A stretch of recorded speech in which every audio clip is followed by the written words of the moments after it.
కళ్యాణ్. అమ్మ కడుపున ఆఖరివాడిగా పుట్టిన అందరికీ మంచి చేయాలి, మేలు జరగాలి అనే విషయంలో ముందువాడుగా ఉంటాడు.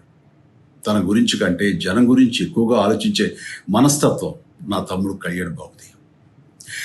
ఎవరైనా అధికారంలోకి వచ్చాక ప్రజలకు ఏదైనా చేయాలనుకుంటారు. కానీ కళ్యాణ్ తన సొంత సంపాదనని కౌలు రైతులు కన్నీళ్లు తుడిచేందుకు ఖర్చు పెట్టడం, సరిహద్దు దగ్గర ప్రాణాలొడ్డి పోరాడే జవాన్ కోసం పెద్ద మొత్తం అందివ్వటం, అలాగే మత్స్యకారులు ఇంకా ఎందరికో తాను చేసిన సహాయం చూస్తుంటే ఇలాంటి నాయకుడు కదా జనాలకు కావాల్సింది అనిపిస్తుంది.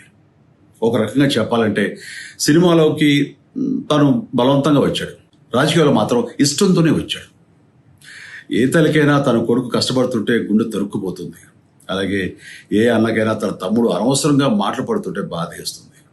అలా బాధపడుతున్న నా తల్లికి ఈ అన్నయ్యగా ఒక మాట చెప్పాను.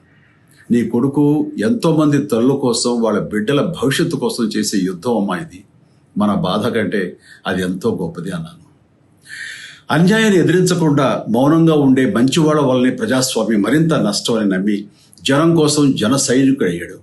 తాను బలంగా నమ్మిన సిద్ధాంతం కోసం తన జీవితం రాజకీయాల్లోకి అంకితం చేసిన శక్తిశాలి పవన్ కళ్యాణ్. ప్రజల కోసం, రాష్ట్ర భవిష్యత్తు కోసం ఆ శక్తిని వినియోగించాలి అంటే చట్టసభలో అతని గొంతు మనం వినాలి. జనమే జయను నమ్మే జనసేనాని ఏమి చేయగలడో చూడాలంటే మీరు పిఠాపురం ప్రజలు కళ్యాణ్ని గెలిపించాలి. మీకు సేవకుడుగా, సైనికుడుగా అండగా నిలబడతాడు. మీకోసం ఏమైనా సరే కలబడతాడు, మీ కళ నిజం చేస్తాడు. పిఠాపురం వాస్తవ్యులకు మీ చిరంజీవి విన్నపం, గాజు గ్లాసు గుర్తుకి మీ ఓటు వేసి పవన్ కళ్యాణ్ని గెలిపించండి. జై హింద్.